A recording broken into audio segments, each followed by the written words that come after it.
I must admit that I owe Stormgap Coast an earnest apology. Much like the youngest child in a family who accidentally defeats birth control, I have neglected Stormgap Coast because it is the last of what I like to call the Big Three: Gut, Green Beach, and Stormgap Coast. These three regions are some of the best in the game for making a base due to their challenging difficulty and abundant resources. Today we're going to set the record straight. Stormgap Coast has every right to be one of the most celebrated regions for setting up a base, and I'll tell you exactly why right now. Stormgap Coast is south of Gut and north of the Outlands, and it makes up a respectable portion of the eastern coast of the map. In terms of difficulty, it almost acts as a divider between the easier content north of it and the late game content south of it. After all, Venge, the Unwanted Zone, and the Outlands are some of the more dangerous regions out there. Geography-wise, the Stormgap Coast will have uneven terrain with hills and mountains scattered within the western portion particularly. As you move east though, you'll start to see some excellent coastal areas, which we'll discuss the settlement options later in the video. For fertility, Stormgap Coast has the cherished green fertility, making it hospitable for most crops in the game.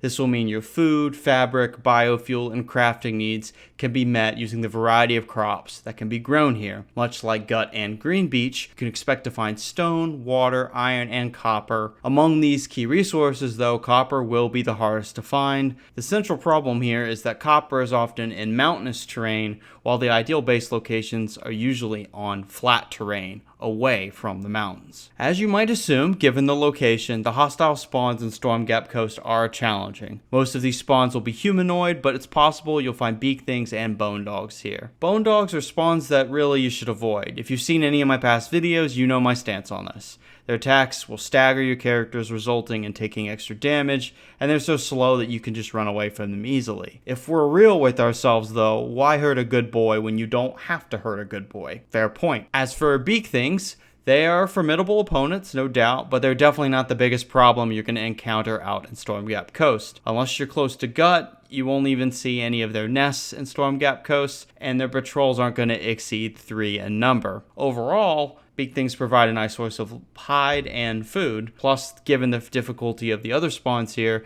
it's likely that your experienced characters aren't going to be afraid of them. For humanoid enemies, the most dangerous out there is going to be the Reavers. Although they won't be too common, especially if you settle on the northern part of Stormgap Coast, they will enslave your characters if they get a chance. Their combat abilities are pretty high, with Reaver Ironclads sometimes having attack values over 60. This is coupled with the use of ranged weapons for extra damage. As you can see here, if you set up a base, you can expect for them to pay you a visit.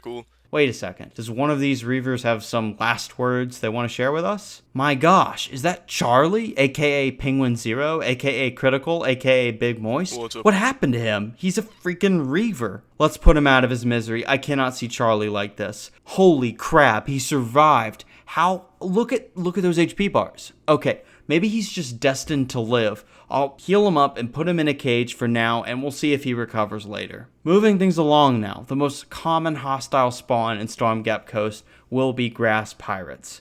They're pretty basic, all things considered. Their stats resemble dust bandits, but their group sizes are smaller than what you'd see for dust bandits, so compared to the Reavers, they're just total plebs. A step above grass pirates will be scavengers. These guys are total basket cases. Their combat values tend to be better than grass pirates, and their groups do tend to be larger, which is something. And they do use junk bows, so you have to be careful about taking extra damage if a scavenger group outnumbers yours. While not being the most common spawn in Stormgap Coast, I did encounter crab raiders during my time here. They attack you, you're gonna have to be careful, because their groups are quite strong. I'd even go as far to say that crab raiders have an A+ combat rating, which I don't give out lightly. Their heavy armor and high combat stats are significant to say the least. Also, their patrols have crabs mixed in there, making their patrols some of the most difficult to defeat in Kenshi. On a final note, for spawns, you might see rebel farmers here. Their group sizes can get pretty large, but if you're settling in Stormgap Coast, they aren't likely to be a problem. They are the weakest humanoid spawn in this region by a good margin. Now, before I give my full opinion on Stormgap Coast, there are a few other logistical items I'd like to cover. First off, if you settle in Stormgap Coast, there are going to be several farm villages close by in the east, and then there's going to be the United Cities town of Brink in the west. These make for easy places to buy and sell equipment as needed. You're also not too far from Black Scratch, which is just a very good city to have nearby. Stormgap Coast is also close to Gut, which makes it easy to obtain hide and raw meat from beak things when needed. It's nice to get the benefits of living close to beak things without needing to be wary of their nests. Base attacks in Stormgap Coast are a common aspect of living there. You can expect the Reavers and the Crab Raiders to pay your base a visit if you do settle there.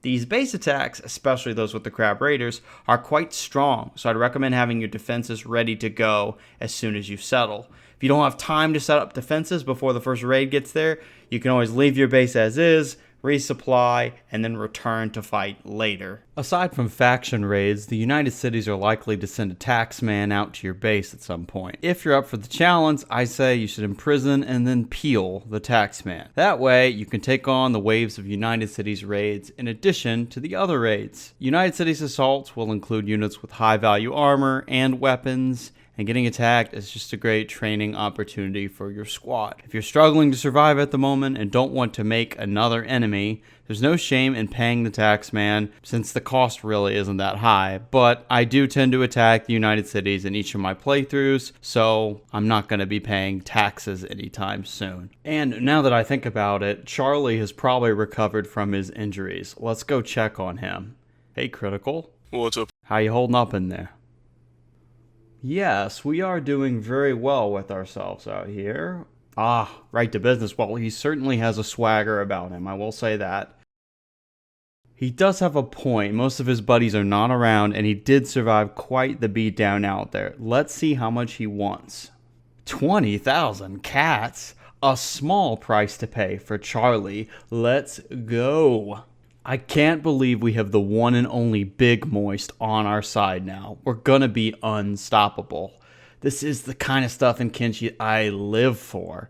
He'll make a perfect soldier with his experience as a former Reaver. He's gonna fit right in. If you yourself also want to fight Reavers and possibly recruit them on a daily basis, you might want to settle Stormgap Coast too. To do so, I'd say the eastern coast of the region is prime real estate. You have a nice cult village nearby, while also being close to farming villages and Black Scratch. Personally, I settled here because it's in the middle of things.